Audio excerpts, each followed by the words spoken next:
నమస్తే, welcome to Y news. నేను Pushpa. This news sponsors by Shri Krishna enterprises. Railway station ఎదురుగా మా వద్ద అన్ని టీవీలు, ఏసీలు, ఫ్రిడ్జ్లు మరియు అన్ని రకాల ఫర్నిచర్ హోల్సేల్ ధరలకు అమ్మబడును. ఈ కృష్ణ ఎంటర్ప్రైజెస్ కు విచ్చేయండి. రైల్వే స్టేషన్ ఎదురుగా, main road, Tuni. Proprietor Tamarana Satyanarayana. Annavaram సత్యదేవుని బ్రహ్మోత్సవాలు వైభవపేతంగా ముగిశాయి. ఉత్సవాల ఆఖరి రోజున శనివారం రాత్రి దేవస్థానం అధికారులు నిర్వహించిన స్వామివారి శ్రీ పుష్పయాగ మహోత్సవాన్ని తిలకించిన భక్తజనం భక్తి పర్యంతమయ్యారు. స్వామివారి నిత్య కళ్యాణ మండపం ఆవరణలో ప్రత్యేకంగా అలంకరించిన ఊయలలో పవలింపు సేవలో స్వామి అమ్మవార్లకు ఈవో ఎన్ చక్రధర్రావు, చైర్మన్ ఐవి రోహిత మరియు పాలక మండలి సభ్యుల ఆధ్వర్యంలో అర్చకులు, వేద పండితులు మంగళ వాయిద్యాలతో స్వామి అమ్మవార్లకి వివిధ పరిమళ పుష్పాలతో ప్రత్యేక పూజలు చేశారు. ఎదురుగా అద్దం పెట్టి ఈ ఘట్టాన్ని భక్తులకు చూపించారు. దాతలు సహకారంతో అందించిన వివిధ రకాల స్వీట్లను, పండ్లను ఆ వేదిక వద్ద ఏర్పాటు చేశారు.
పుష్పోత్సవం అంటారు.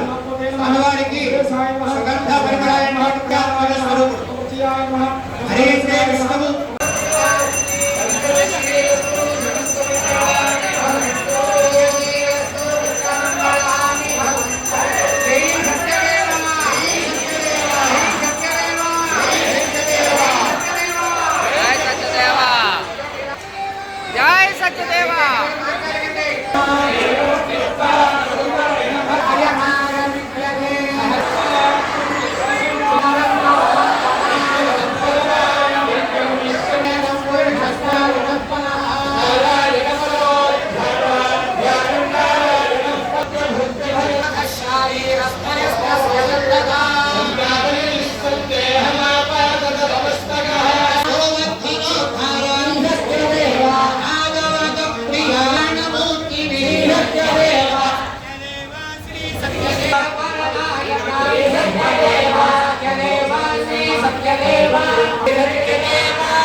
Touch